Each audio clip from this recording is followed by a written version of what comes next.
Nuestra siguiente presencia en este estrado es la conferencia sobre liderazgo escolar y será impartida por una autoridad en materia educativa, un doctor en educación en la Universidad Autónoma de Madrid. Él dirige hoy el Instituto de Estudios Peruanos y les pido recibamos con un aplauso al doctor Ricardo Cuenca Pareja, quien está hoy con nosotros desde Perú.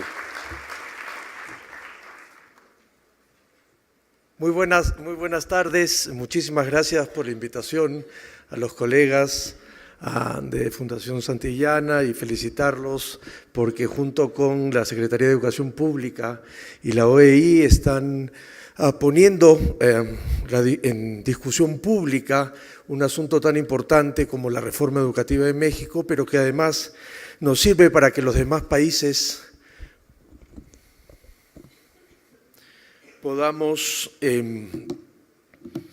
discutir y aprender sobre estos temas. Y además agradecerles porque siempre es bueno venir a México. Esta es la cuarta vez en el año, así que estoy más que feliz de hacerlo. Todavía no he pasado por el mole, pero espero que antes del avión de mañana pueda hacerlo. Uno de los temas centrales del simposio tiene que ver con el tema del liderazgo educativo, y eso es un asunto, creo yo, de la mayor importancia cuando intentamos hablar de reformas educativas. Y mi tercera felicitación a los organizadores es porque se unen a una discusión pública sobre un tema que se vuelve cada vez más importante.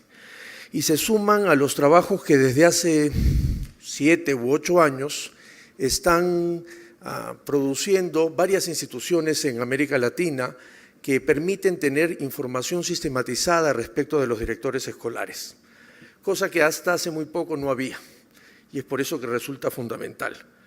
Y entonces esta discusión se suma a la discusión del texto que acaba de publicar la OEI sobre liderazgo. El informe de Mirada 2017 está concentrado en el tema del liderazgo escolar. Se suma al informe que la Fundación Santillana nos encargó a mi colega Beatriz Pont y a mí en el 2016. La Oficina Regional de la UNESCO le encargó un tema sobre liderazgo escolar en América Latina a nuestros colegas José Weinstein, Muñoz y Hernández en el 2014, Javier Murillo y Marcela Román en el 2003 hicieron otro trabajo comparado, Gairín en el 2011 inició el camino para estos trabajos de comparación. ¿Por qué cito estos 5 trabajos? Porque hasta antes de esto no había ninguna información comparada sobre directores escolares y sobre liderazgo escolar. Y por eso resulta fundamental que estemos hoy reunidos también conversando sobre este tema. Yo lo que quiero es proponerles 3 grandes asuntos para discutir esta tarde. Primero porque voy a empezar probablemente con la pregunta, los investigadores solemos tener siempre más preguntas que respuestas, y es ¿qué pasa con algo que todo el mundo reconoce como importante pero que ha tenido tan poca importancia en las reformas y políticas educativas en América Latina? Y ese es el tema, esa es la pregunta a la cual espero ir abordando las respuestas. Y entonces vamos a tener estas 3 grandes secciones. La primera tiene que ver algo sobre los cambios en la propia noción de la dirección escolar, lo que la literatura más reciente nos cuenta sobre el tema, algunas características de los directores escolares en América Latina, y quiero terminar luego con algunas reflexiones finales. Lo primero es que efectivamente los sistemas educativos latinoamericanos, incluiría los iberoamericanos en ello, han renovado de una manera muy particular la importancia del trabajo de liderazgo escolar y la importancia de políticas educativas dirigidas hacia el liderazgo escolar por considerar, entre otras cosas, a los directores como actores claves en el éxito educativo. Y digo renovada porque las grandes reformas impulsadas en los años 90 en América Latina incluyeron de alguna u otra manera el tema del liderazgo escolar. Lo que pasa es que lo hicieron de una manera muy particular y muy acotada, que no permitió en general dar ese salto que ahora, por lo menos hace 7 u 8 años, se intenta dar. Y entonces las dos primeras ideas que quiero compartir con ustedes respecto a por qué se ha vuelto clave es que los estudios de factores asociados a los logros de aprendizaje sostienen que el trabajo del director es considerado el segundo factor más importante del éxito educativo. Y aun cuando su impacto es indirecto, es decir, no podemos atribuirle una relación causal directa a los resultados de aprendizaje de los estudiantes, es claro que junto con el docente, que aparece como el recurso humano más importante y el factor asociado más importante al éxito educativo, termina siendo fundamental en el desarrollo de estos sistemas. Pero se avanza un poco más y los estudios empiezan a decirnos que no solo forma parte de este grupo privilegiado de factores que ayudan al éxito educativo, sino que este tiene que estar fundamentalmente concentrado en el tema docente. Es decir, el vínculo entre el liderazgo escolar y el ejercicio y la práctica de los docentes se vuelve un binomio importante y fundamental. Y aquí quiero ir como soltando una primera idea que tiene que ver con cómo se está abandonando la visión más administrativa que ha estado permanentemente asociada con el tema de los directores. Pero un segundo paquete de hallazgos que permiten confirmar la importancia del liderazgo escolar y del director escolar en el éxito educativo, tiene que ver con que el director es ese actor capaz de poder desplegar otros factores que van a desencadenar el éxito.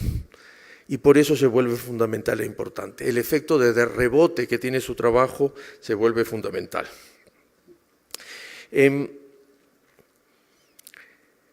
Probablemente el cambio mayor, que luego vamos a ver con detenimiento, tiene que ver con esta idea que fue influenciada a finales de los años 80 por la gran corriente de escuelas eficaces, que lo que nos permitió fue decir que necesitábamos un gran gestor dentro de la escuela que permita echar a andar un conjunto de cambios importantes.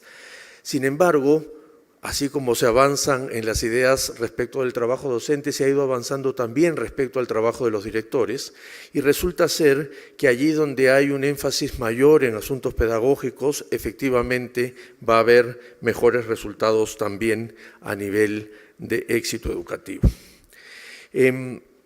Pero esto tiene que ir de la mano con autonomía, pero con una autonomía distinta a la autonomía que se imaginaba las reformas educativas de los 90. Que tuvo modelos muy extremos, ¿no es cierto?, como los implementados en la mayoría de países centroamericanos. El ejemplo más emblemático de este nivel de autonomía lo tiene el programa Educo en El Salvador, que efectivamente generó y desencadenó un conjunto de buenas prácticas de autonomía, pero tuvo como efecto un incremento en las desigualdades entre las escuelas rurales con autonomía y las escuelas urbanas. Entonces, hay un nivel de autonomía pedagógico que es importante y que conceptualmente nos debería llevar a una discusión que ahora no vamos a tener, pero que quiero igual presentarla, respecto a la enorme discusión que se tiene sobre la categoría profesional del ejercicio docente, ¿no es cierto? Y cómo la protección del Estado en muchos países, es decir, como en el caso mexicano, en el que otros profesionales pueden entrar a las aulas a trabajar sin formación docente, termina generando conceptualmente también una discusión respecto de cuál es el nivel y el estatus profesional de quienes trabajan en las aulas. Dicho eso, este reconocimiento, apretado síntesis de reconocimiento que se ha tenido sobre el tema de directores escolares, ha empezado a ser reconocido en América Latina dentro de las políticas públicas. Aun cuando la investigación ha avanzado un poco más en general en América Latina, todavía no ha llegado a los niveles internacionales de producción y de volumen de trabajo, los países han empezado a dar algunos primeros saltos, sobre todo aquellos países que han empezado con las reformas de la profesión docente. Los 4 países latinoamericanos que tienen una carrera pública de maestros que se llaman de segunda categoría, de segunda generación, es decir, que son aquellas que abandonan la vieja idea burocrática de la carrera, son México, Ecuador, Perú y Chile recientemente. Estos 4 países han empezado también a mover el tema dentro de las políticas educativas para el tema de directores. Sin embargo, cuando uno mira la radiografía en América Latina, nos damos cuenta que a pesar de estos reconocimientos y de la importancia de los directores, hay muy poca unidades dentro de las arquitecturas institucionales de los ministerios de educación que atiendan de forma específica a los docentes.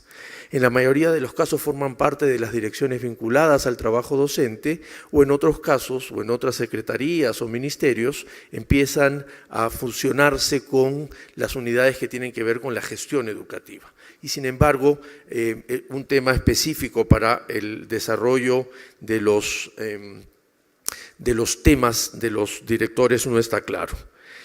Lo otro es que a pesar de la importancia, los países en América Latina han avanzado muy poco en la elaboración de estándares de desempeños de directivos escolares, ya sea en formato de marcos del buen desempeño, como en el caso chileno o peruano, o ya sea en estándares o perfiles, como en el caso mexicano, ecuatoriano o colombiano. En general, los países de la región no han desarrollado los temas de definición de qué es un buen desempeño de un directivo.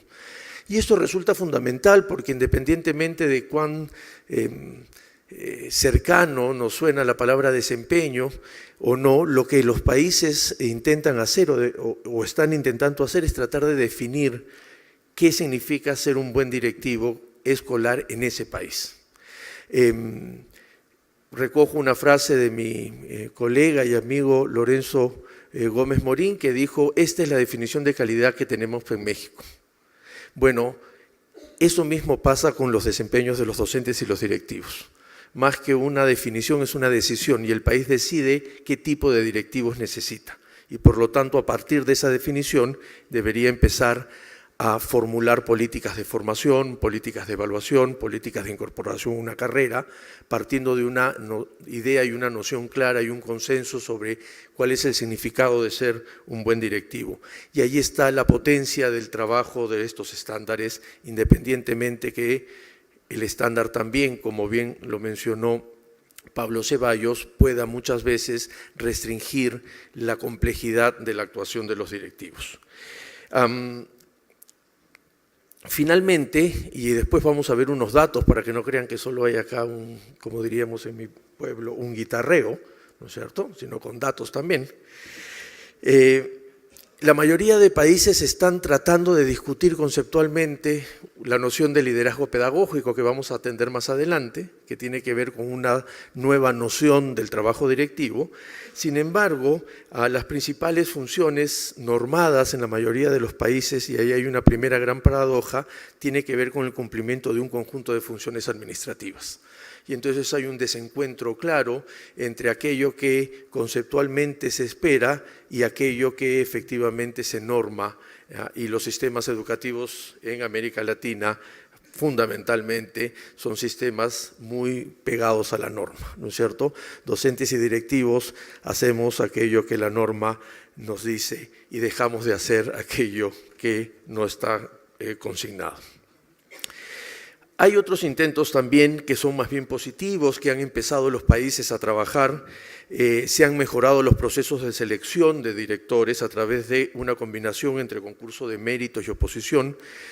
Hay todavía muchos países que están en la vieja idea de imaginarse al director como el profesor destacado del centro educativo y por lo tanto hay un nombramiento directo, aunque hay países que han empezado a hacer procesos de evaluación inclusive de desempeño, y eso es una buena noticia para ir viendo cómo es que funciona y cómo es que es posible poner y colocar la idea de un nuevo liderazgo escolar. Hay una tendencia a modificar el tema de remuneraciones de los directores, y esto es bien interesante porque vamos a ver luego un cuadro. Hay países en los que ser director no es financieramente importante, ¿no es cierto? Hay países en los que prefieren quedarse como docentes de aula porque tienen una carrera establecida y van a tener una predictibilidad de salarios que no las tienen los directivos escolares. Inclusive hay países en el que los directores de las escuelas ganan menos que los profesores de aula. Y entonces hay ahí un problema de no haber definido la remuneración como parte de una carrera, y luego vamos a tratar de esbozar algunos de las razones de las por qué podría pasar. Y el tercer y último tema, en donde tenemos todavía algunos aspectos que mejorar, tienen que ver con políticas específicas de formación de directores. Voy a terminar con 3 preguntas, les adelanto ya una, tiene que ver con dónde se forman estos directores. Y hay una discusión que empieza tímidamente a hacerse en América Latina, pero que creo que espacios como este deberían ser, por supuesto, espacios privilegiados para esta discusión. De momento, los directores en América Latina son formados con cursos de especialización o maestrías sobre la base de una formación inicial en educación. Y estos diplomados, estas especialidades o estas maestrías tienen, por supuesto, calidades y duraciones absolutamente distintas.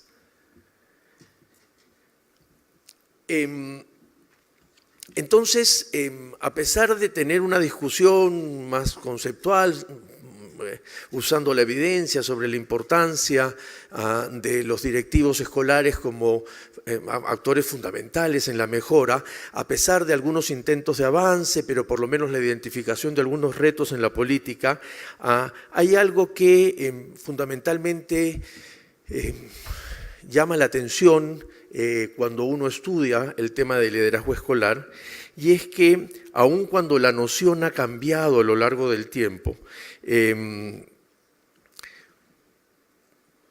todavía no termina de ser apropiada fundamentalmente por los sistemas educativos. Y acá quiero permitirme hacer, todavía me queda un poquito de tiempo, un excurso muy breve, y es que parte de las discusiones, parte de mi trabajo de investigación tiene que ver con reformas y políticas educativas en América Latina. Tiene que ver con 2 preguntas que permanentemente se hace la investigación asociada a las reformas y políticas. Una primera tiene que ver si efectivamente es lo mismo hablar reformas educativas o de políticas educativas. Y la segunda es ¿por qué son tan vulnerables las políticas educativas? Hasta ahora se le había atribuido la vulnerabilidad a la ruptura de la implementación o el diseño de las políticas por cambios de gobiernos o por cambios de ministros o de gestiones.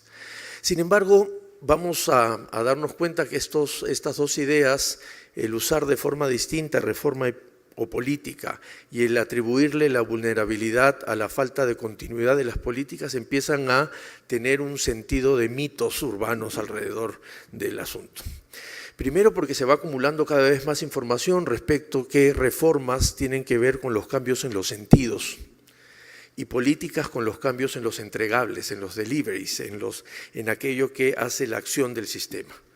Y entonces se puede hacer mucho cambio de política, se pueden tener muchas políticas, algunas buenas políticas, pero no hacer ninguna reforma.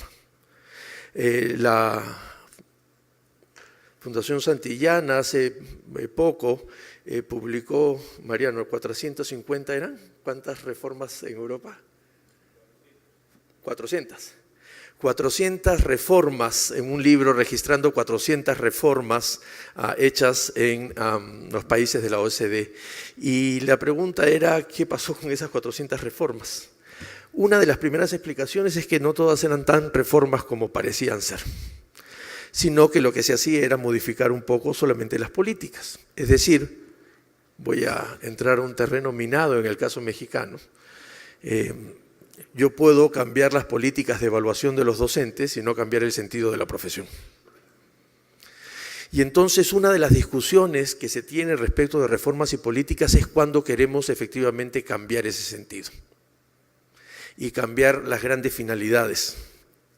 El próximo año tenemos el centenario del Grito de Córdoba y la gran reforma universitaria, y todo el mundo reconoce el sentido de reforma de ese grito del 18, justamente porque lo que cambió es el sentido de la universidad.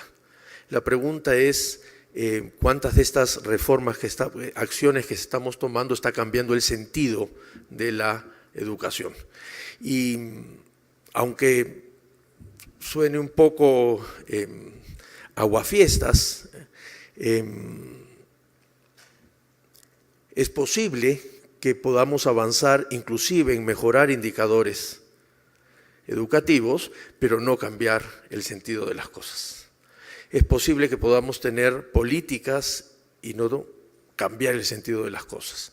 Es posible que no querramos cambiar el sentido de las cosas y querramos solamente mejorar estos deliveries, y eso también vale, pero eso tiene que pasar por una decisión consciente y no por la inercia de los propios cambios. Inclusive pueden aparecer en las constituciones, pero la aparición, en la legalidad y en el marco jurídico no transforma tampoco el sentido si es que no se actúa deliberadamente para hacerlo. Me tomo la libertad porque conozco y quiero esos dos países, viví en uno de ellos, en el caso de Ecuador, pero en el caso de Ecuador y Bolivia hubo un gran intento por modificar el sentido de la educación, colocando los principios del buen vivir en la Constitución, y la educación y el buen vivir no terminó haciendo todo lo que se había propuesto hacer, inclusive apareciendo en las constituciones. Entonces, acá hay una discusión que hay que dar, y luego por eso voy a querer regresar al tema de los directivos. Pero el segundo punto tiene que ver con el asunto de la vulnerabilidad de las políticas. ¿Por qué son tan vulnerables? Hace un mes en Santiago conversaba con unos colegas y decían, mira, eso de la continuidad de las políticas hay que tomarlo con pinza. Nosotros tuvimos algunas políticas con mucha continuidad y fueron nefastas para muchas cosas. Y entonces la propia continuidad de las políticas no es un proceso que vaya a asegurarnos el éxito de la política, tanto como el que realmente sea apropiada por las personas. Y esto tiene que ver, por supuesto, con el sentido. Entonces la pregunta de la vulnerabilidad es cuánto de este sentido, de este cambio, es apropiado efectivamente por los actores. Y allí por eso quiero volver a este esquema que tengo respecto de los directivos escolares. Del profesor destacado hasta la década de los 60 al líder pedagógico a partir del siglo XXI, las nociones respecto del trabajo de los directores se ha ido cambiando. Entre los años 70 y los años 90, muy fuertemente influenciados por las corrientes institucionalistas que invadieron la narrativa educativa, ¿no es cierto? Probablemente la más conocida de ellas es la idea de escuelas eficaces como gran movimiento que permitía un cambio en la noción. Pero no solo ella, sino muchas otras corrientes institucionalistas que empezaron a transformar la vida de las escuelas. Por ejemplo, el traslado irrestricto y automático de la lógica de la planificación estratégica a las escuelas. Y entonces yo, entre otras cosas, colecciono leyes de docentes y proyectos educativos institucionales o proyectos de desarrollo institucional, como se llaman en otros países. Tengo de 11 países latinoamericanos. Y déjenme decirles que todos son iguales. Y no porque estén mal hechos, sino porque la visión y la misión de las escuelas en Huehuetenango, en Guatemala, en Mexicali, en Montevideo o en Lima, van a ser muy parecidas siempre.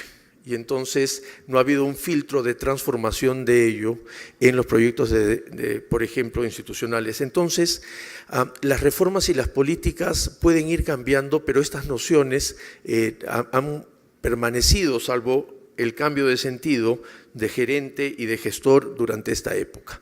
La pregunta es si hacia dónde queremos apuntar, que es este desarrollo del liderazgo educativo que presento a continuación, es efectivamente un espacio de cambio de los sentidos y no se trata solamente de generar espacios de política que no vayan a legitimarse entre las personas y, por supuesto, romper con el sentido anterior de pensar que un buen director tiene que ser un buen gestor o un buen gerente o un buen administrativo. Tres cosas son en las que se apoya, voy a ser muy injusto, tres cosas son en las que se apoya el liderazgo pedagógico.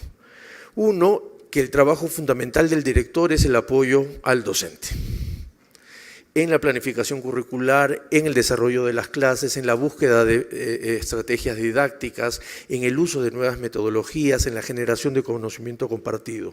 Y eso es el trabajo fundamental del directivo escolar. Lo demás es accesorio a su trabajo. Pero supone además generar comunidades de aprendizaje, algo que ya desde los informes de Talis respecto de los docentes hemos aprendido, que el trabajo docente se potencia allí donde se hace un trabajo colectivo y no solo individual. Y eso también estaría del directivo. Pero lo otro es volver al manejo de las estructuras curriculares.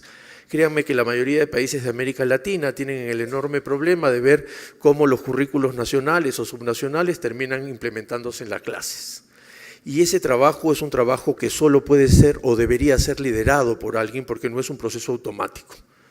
No es un proceso automático en el que el profesor agarra la estructura curricular, la transforma y hace una clase, ¿no es cierto? Porque ahí entramos a moratorias curriculares, a coberturas curriculares disminuidas y entonces pasa lo que probablemente pasa en América Latina y que en un libro anterior Axel Rivas comentaba a propósito de la presentación de Lorenzo hoy hace un momento.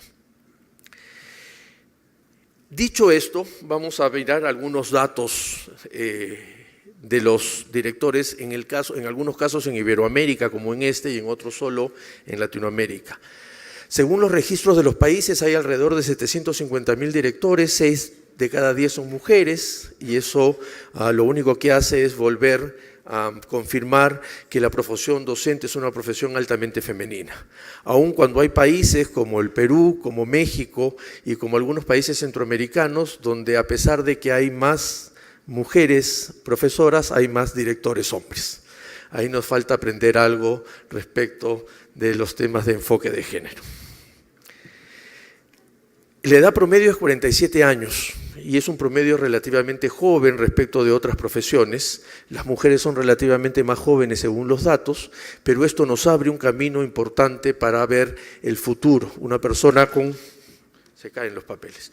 Una persona con 47 años tiene por lo menos unos 10 o 12 años de trabajo todavía en funciones y podría ser importante tomarlo en cuenta.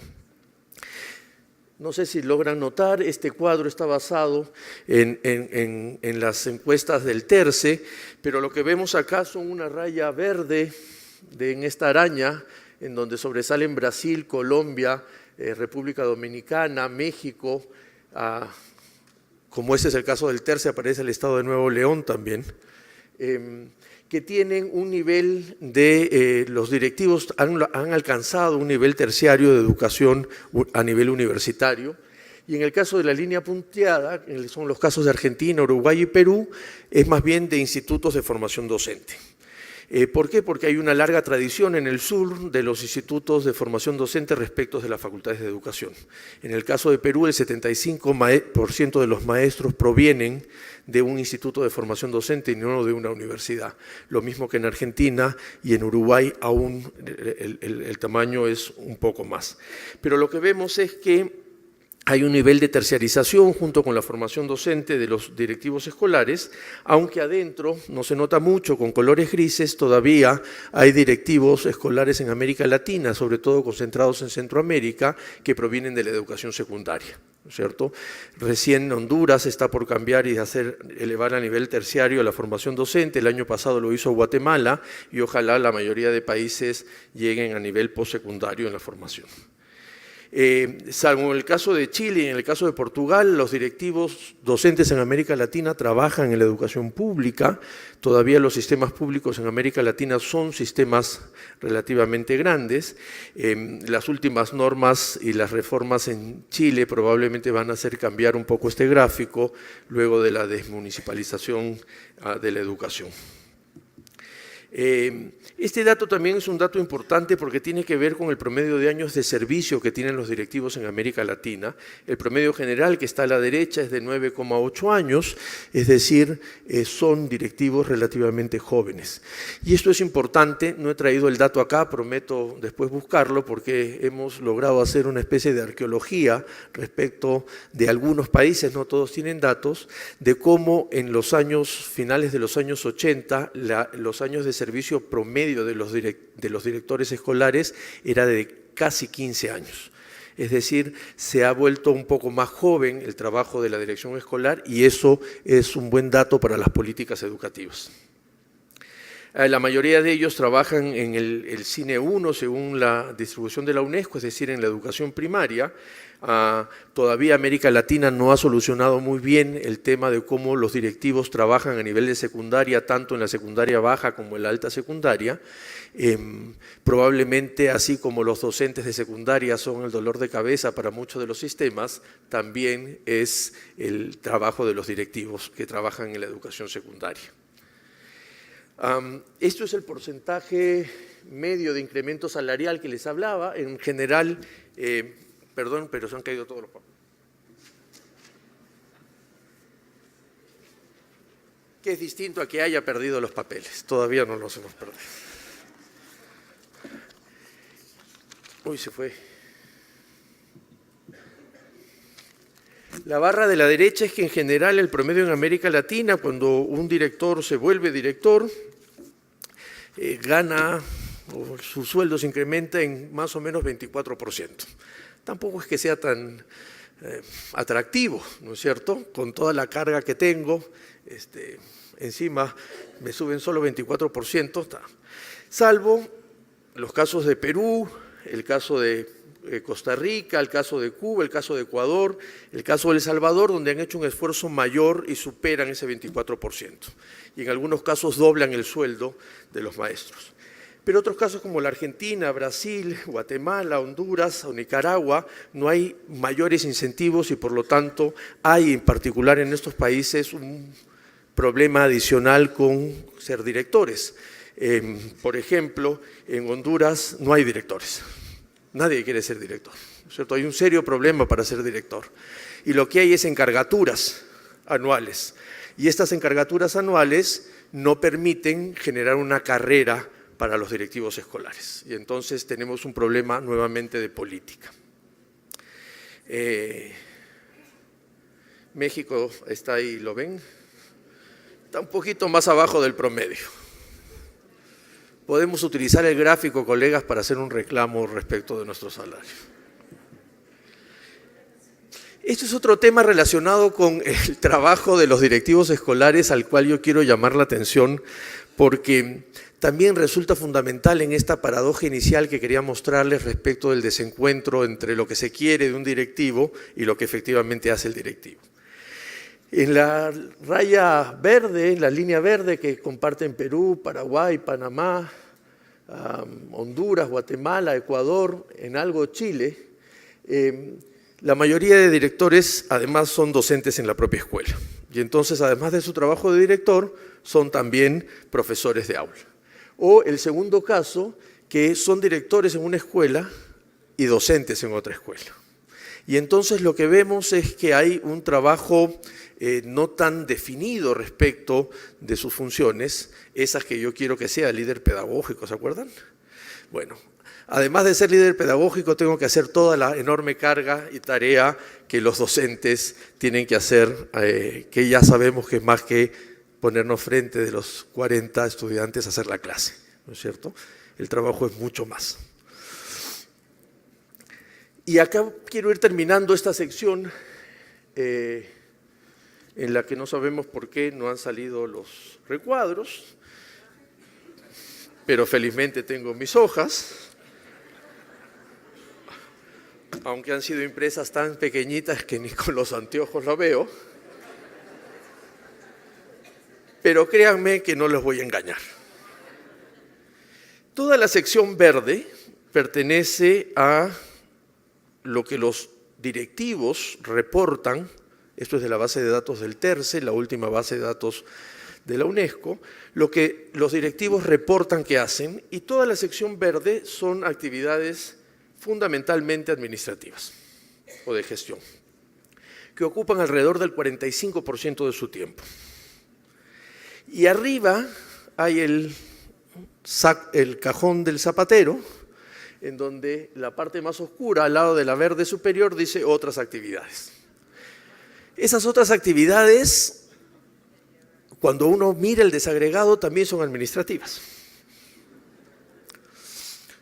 México, Perú, Colombia, antes Argentina, Brasil. Los directivos escolares tienen además funciones que tienen que ver con los programas sociales, sobre todo con los programas de transferencias condicionadas, alimentación escolar, salud escolar, es decir, necesitan por este boom de las políticas sociales también atender una serie de cosas. Entonces probablemente esa barra más oscura, porción más oscura también corre acá, con lo cual estaríamos llegando alrededor del 55% de trabajo de los directivos asociados a cuestiones administrativas. Eso es lo que ellos reportan, ¿cierto? Y confiamos en que nos dicen la verdad. Pero como somos desconfiados, este está peor, porque encima lo tengo con letra verde. Entonces, bueno, tampoco, no tengo nietos, pero necesitaría que me preste los nietos para ver cómo hacemos con los millennials. Estas son las funciones prescritas, es decir, aquellas que aparecen en las normas, no lo que reportan. En el trabajo que lideró José Weinstein y en el que participamos varios países, entre ellos México, lo que hicimos fue mirar todas las normas en leyes docentes, leyes generales de educación, normas específicas para ver qué es lo que los directivos en América Latina deberían hacer. Y nuevamente vemos estas porciones verdes, cuyo porcentaje no sabemos, pero que responden más o menos al 50% de actividades. Es decir, pensamos en el liderazgo escolar de un tipo, pero normamos que el 50% de su trabajo sean en funciones fundamentalmente administrativas. Entonces, aquello que habían dicho los directores se contrarresta de alguna manera y se equipara, con aquello que las propias normas de los países así lo dicen. Vamos entrando porque ya quedan algunos minutos para presentarles algunas reflexiones finales y espero acortar un poquito más porque creo que tenemos un espacio para poder tener preguntas y me gustaría tener ese intercambio con ustedes que han estado muy calladitos toda la tarde. Lo primero es tratar de convencernos de que tenemos en los sistemas educativos latinoamericanos una enorme paradoja respecto de la importancia del director, pero pocas políticas vinculadas a ellos. Y segundo, que esto se refleja en varias orientaciones y enfoques. Por ejemplo, hay muy poca investigación sobre el tema. Necesitamos tener más evidencia comparada, necesitamos tener más información que nos permita ver ya no solo estos grandes datos, esto de acá es relativamente fácil, sino ver efectivamente qué es lo que trabajan, en qué trabajan los directores. Yo siempre digo que uno de mis sueños es tener un estudio comparado de, por ejemplo, hacer etnografías de escuelas para ver efectivamente en qué trabajan los directivos y a qué se enfrentan los directivos. Por supuesto, no vamos a conseguir financiamiento para eso, pues sería carísimo, pero, digamos, cada uno de los países puede ir haciendo y luego alguien recopilar y hacer un estudio comparado sobre estas fuentes secundarias. Porque tenemos muy poca información. Probablemente tenemos tan poca información como se tenía de los docentes hasta en los años 80, en donde no sabíamos muy bien quiénes eran, qué es lo que hacían, y no podríamos ahora decir lo que la investigación sobre docentes dice, por ejemplo. ¿No es cierto? El tema de ritualidad de la práctica, es decir, que hay unos ritos que en general siguen los maestros, el asunto de interacciones con los estudiantes, que van más allá de cuánto sabe el maestro una materia o cuánto sabe los enfoques pedagógicos, ¿no es cierto? Los estudios ya han abandonado lo que el señor Piaget quiso decir, lo que el señor Ausbe, lo que el señor Gagné, lo que el señor Vygotsky, porque, digamos, de esas reflexiones enormes a lo que pasa en las aulas, hay una distancia enorme y entonces se ha recopilado mucha información respecto de cómo efectivamente los profesores trabajan en sus secciones. Entonces, hay allí un gran espacio que no permite tener información para poder diseñar también de manera o de mejor manera las políticas educativas.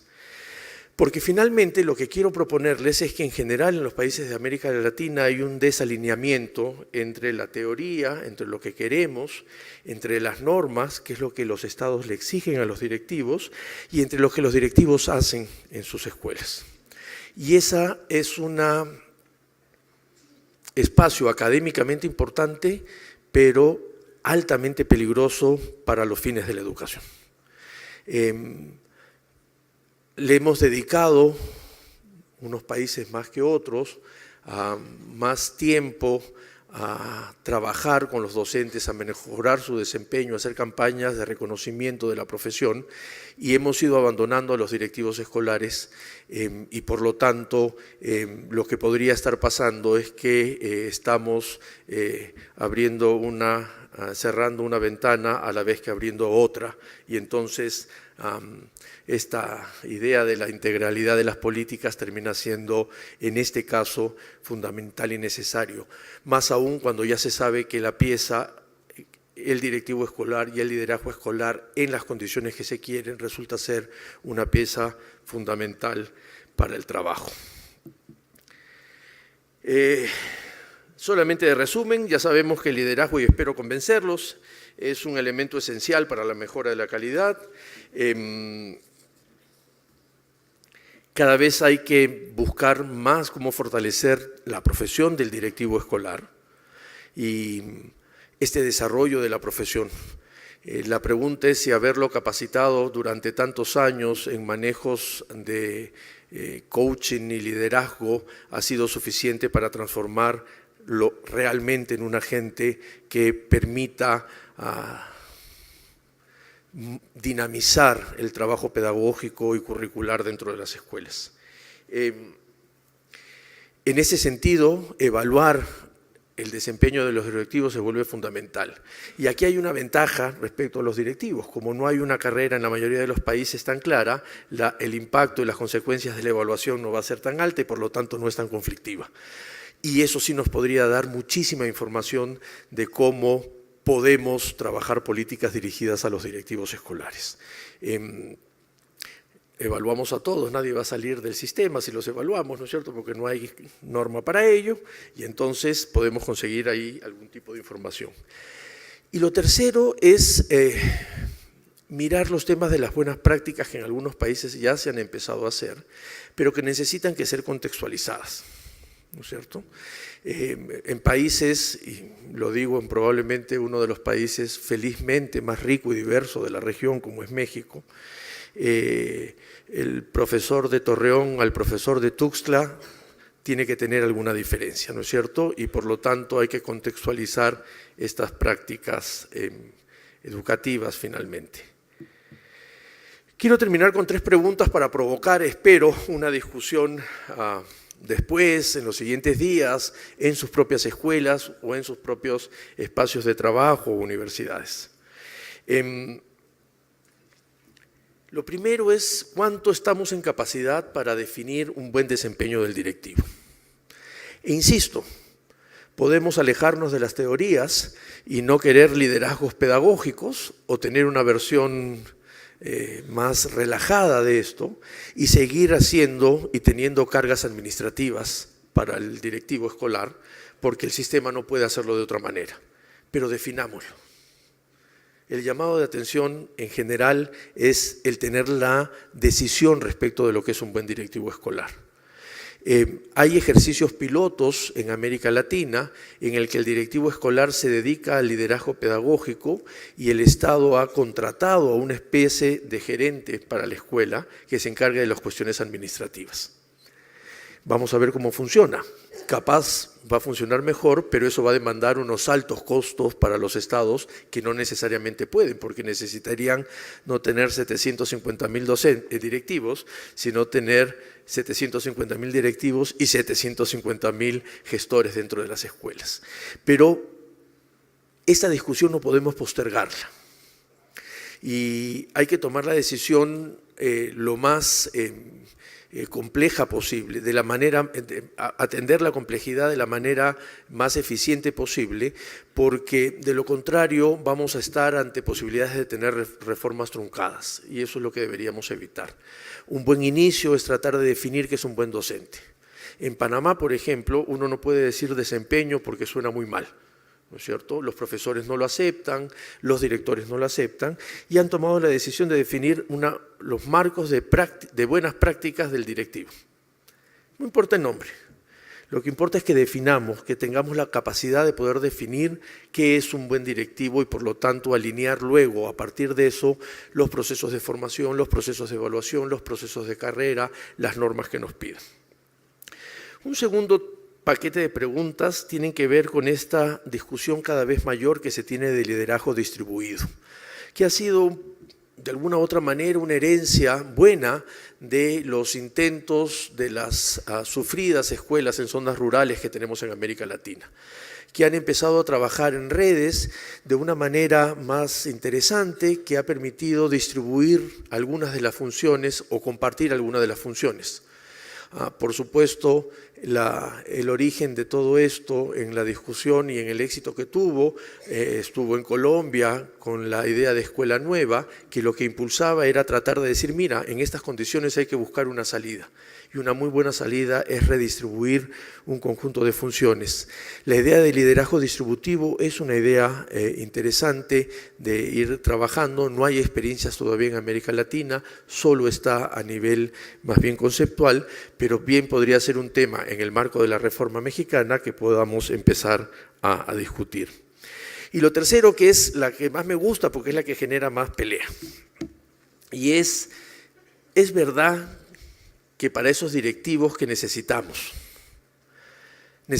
que sean docentes formados durante 5 años y luego tener una especialidad en directivos, o es verdad que podemos empezar a pensar que la función directiva, la función de director escolar pueda ser una especialidad de la formación inicial de los docentes.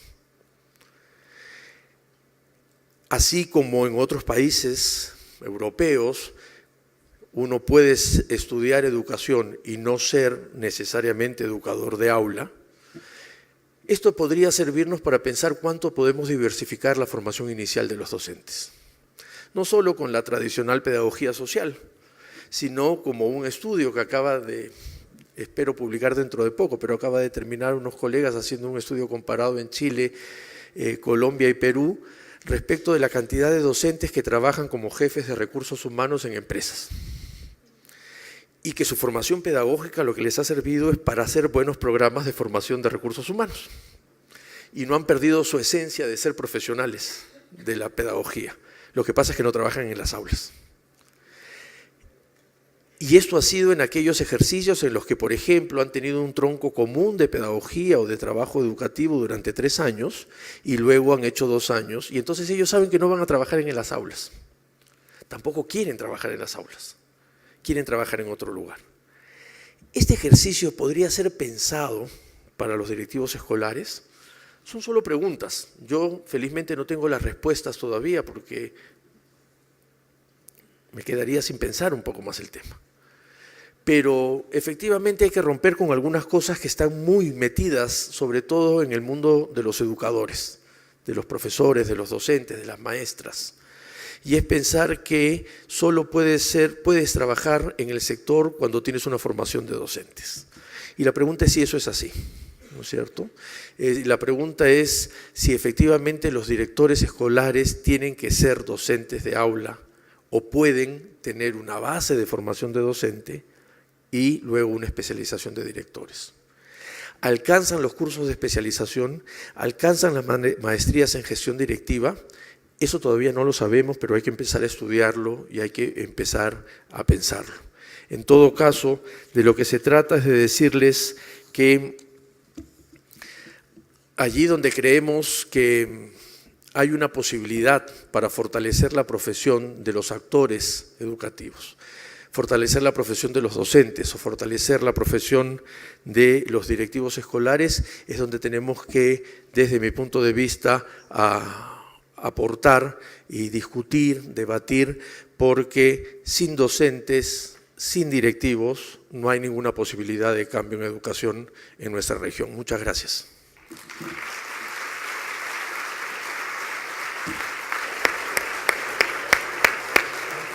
Bienvenido, doctor. Muchas gracias. Gracias por estar con nosotros. Muchas gracias. Vaya preguntas planteadas por el doctor, ¿no es cierto? Medir, evaluar, conocer en detalle la eficiencia, el profesionalismo de los docentes o de los directivos. Y si el directivo está encaminado a la planeación y profundización pedagógica o única y exclusivamente a la gestión escolar. Vaya temas estos. Estoy seguro, doctor, que a lo largo de la jornada de mañana tendremos espacios para el debate y para el análisis de todo esto.